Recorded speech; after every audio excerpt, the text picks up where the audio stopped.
The Miami Heat are plotting something massive as we have brand new updates surrounding the disgruntled all-star point guard out in Memphis in Ja Morant.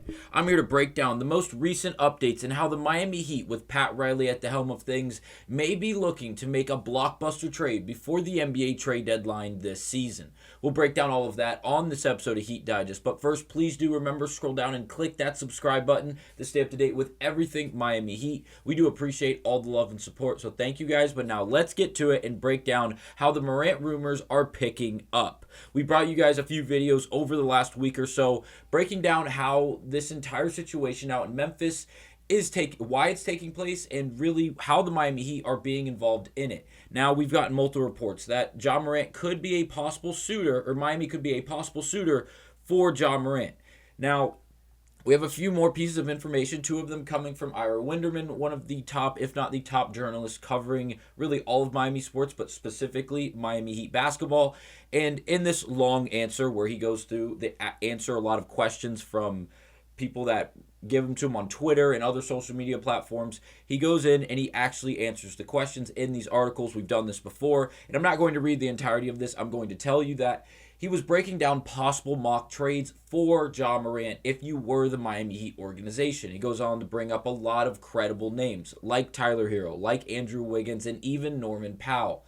Now, with the money that Ja Morant is set to make at nearly $40 million, 39.4, it's a substantial contract to take on. But in order to take on that contract, especially if you're in the situation of Miami with the current amount of the number of contracts and the actual dollar amount currently under contract for this season, you'd have to move a substantial amount of money to then take on the substantial amount of money coming from Ja Morant and his contract. So in the end, this entirety of this question results in the idea of a swap of Tyler Hero and Ja Morant. Now, this is not the first time we have seen other credible platforms like CBS Sports as well as Bleacher Report put out a surplus of mock trades involving the Heat as well as the Memphis Grizzlies for Ja Morant, and not only in the last month or so, but dating back to this past offseason and even into last regular season, where Ja Morant and the possibility of him being moved and trying to have the Memphis Grizzlies fully reset around Jaren Jackson. This is not relatively new in the sense of a topic of conversation. Now, to continue from quotes from Ira Winderman as he goes on to break down why the Miami Heat would actually engage in this.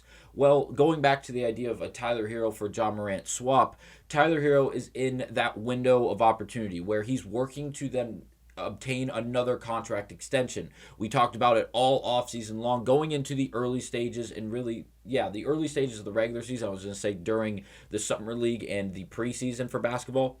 The idea that Tyler Hero was going to then get extended at a ridiculous price tag. We broke down quotes from Zach Lowe as well as Brian Windhorst and others about how they would be hesitant to give Tyler Hero that money. Obviously, he just had a major operation on his ankle. He hasn't returned yet. He should in the following week or so. And when he does, if he goes out there and produces at an MVP level and surpasses the levels of play that we saw from him last season, yes, I could see where Miami is possibly looking to extend Tyler. But until that is proven and made just undeniable, I don't know if he's going to get extended. So there's a reason Miami would want to move him. Would they rather just hold on to someone like Tyler Hero and allow him to play out the rest of his contract, not extend him, go to the free agency market, and then test the pool across the league and be in a bidding war with a bunch of other teams that are in on Tyler Hero? Or would you rather move him for a bunch of goods, in this sense, one very valuable player in Ja Morant who could play the guard position out in Miami and be the definitive number one guy in the sense of a point guard for this Heat team, rather than having a combo guard like Tyler Hero, who's done nothing but improve his ability to facilitate and handle the basketball in half courts and pushing the ball down the floor for this Heat team like we saw explicitly last season. So to the second quote from Ira Winderman on Ja Morant, and if he's a good fit in Miami, he goes on to say, yes, that's who Pat Riley is. Pat Riley's home of distressed players. Tim Hardaway was taken out of the starting lineup by Rick Adelman with a bum knee. The career was over. Who would take the chance on him? And then boom. Referencing back to when Pat Riley made a trade for Tim Hardaway after he was then benched. He had a bum knee and his career was allegedly going to just end and he was going to ride out into the sunset. Pat Riley took a chance. He went out and got a disgruntled player. And obviously that's not the only time he's done that. If you look through Shaq obviously going through all that, the drama with Kobe, and then from team to team, and then LeBron with the big decision. He was disgruntled in Cleveland. They couldn't win despite everything he was doing, and that was literally everything.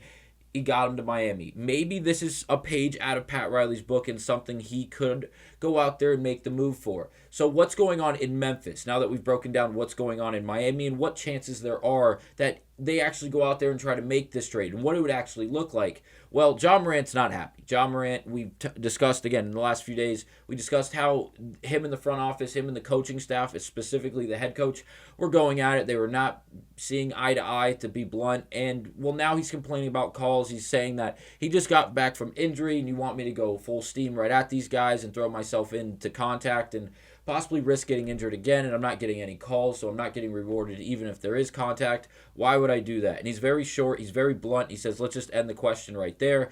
And it's coming on the heels of a very productivity-wise, not the greatest game for Ja Morant. 11 points, 3 boards, 8 assists, 1 steal, a minus 23 plus minus, shooting 16% from the field on 3 of 18 shooting, including 2 of 7 from the three-point line. He had 5 personal fouls and 3 turnovers. Not the best game for Ja Morant. And this is like when these bad games happen, we see it with disgruntled players, whether it was with Jimmy Butler or anyone else across the league in any organization.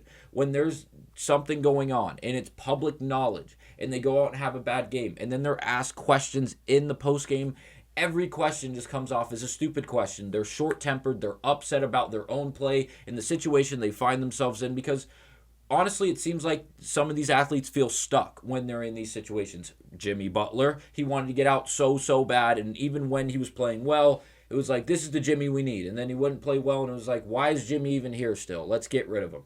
And it's understandable. It's a big business. It's their profession. It's what they do for a living.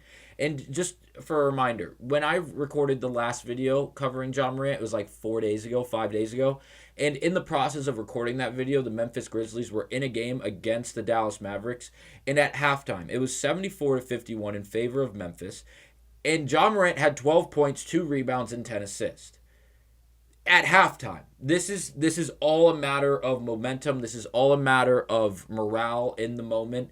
And people can't be short-minded here. They have to realize what they are looking at, who Ja Morant really is, and in doing so, what his trade value is going to be going forward. And what does Memphis look to acquire in a trade if they were to move Ja Morant, the all-star level point guard who is not having the best time out in Memphis?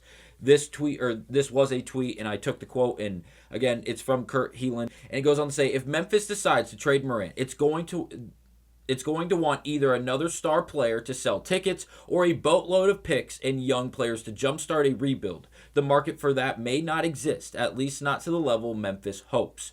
So Memphis is extremely optimistic in what they're looking to get in return for someone like Ja Morant, but it seems like some executives as well as NBA insiders don't really believe that's the level of compensation in which Memphis would actually get back in return if they were to trade Ja Morant.